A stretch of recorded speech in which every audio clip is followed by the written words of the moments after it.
Story: Haunted Break Room. Original author unknown. So, in the break room in this library I worked at, one wall was completely covered with blinds that were always closed. One day, me and all the other teens working there are in this room, because we all took our breaks at the same time. I get the urge to see some sunlight, so I open the blinds. The windows behind them were pitch black, as if they were painted. It's 3 p.m. in June, the sun is shining, and the break room shares a wall with the kids' book room, which has windows that see outside no problem. I point this out to everybody, and we all realize that no one has ever opened those blinds, despite the fact that more than one person in the room had been there for 3+ years. We all get just a little creeped out. Just a little. We work in this building, we're in a big group of people, and we've been in this room like a million times before. A girl, we can call her Becky, suggests that maybe the windows are just painted for some reason, and if we open them, we'll see the beautiful day outside. So, this other coworker of mine, let's call him Chris, was the big man in the room.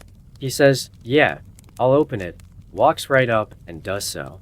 And we did not see a beautiful day. We saw an old room that none of us were aware of. It was so dusty. I doubt it had seen a human touch in 40 years. Like, the whole room was gray, it was so dusty. And the room was, get this, filled with toys. There was a big, ladybug-shaped sandbox. There was a bicycle. There was a pile of assorted train toys. There was a small stack of thin books, like kids' books, that gave me one of those nasty, creepy feelings just looking at it. I was reminded of every eerie child I had ever seen in every movie. And I think everyone else was too, because we all looked at each other, either scared and confused or just scared. Becky looks around in there, and says, "Hey, there's no door in this room." I remember her saying that distinctly. It's like a tape recording in my head, because everything so far was just weird. But that sentence is where it got creepy. The break room was separated from this creepy room by a wall with windows on it. Why on earth would anybody wall off a bunch of kids' toys and install windows that looked into the walled-off room? It occurred to me at about this time that the light from the break room made it really easy to see into the toy room. Like, it wasn't dark in there at all. It was perfectly lit. So why were the goddamned windows pitch black? Shouldn't the light have gone through them?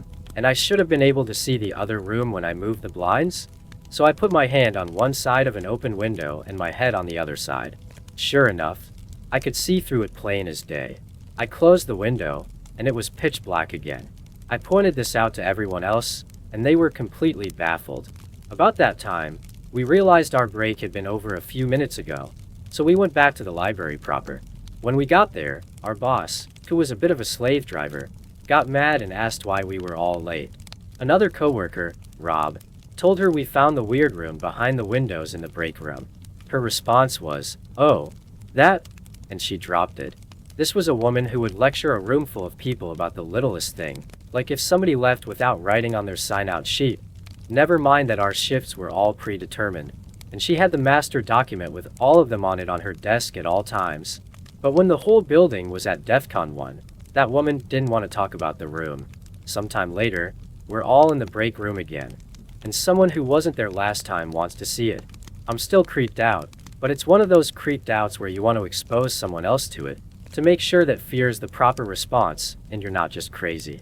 So, I say sure and open the blinds, and open an impossibly dark window. And this guy looks around, and he's just having a normal, "we found a weird thing" reaction. You know, "Whoa, why is this here? This is cool." Stuff like that. A minute or two later, Chris opens up another one, looks into it for a few minutes, then turns to me and goes, "Hey, this room, I was dusty as hell last time, right?" I say, "Yeah," because it was, and I see what he's getting at. So, I open a window and look through myself.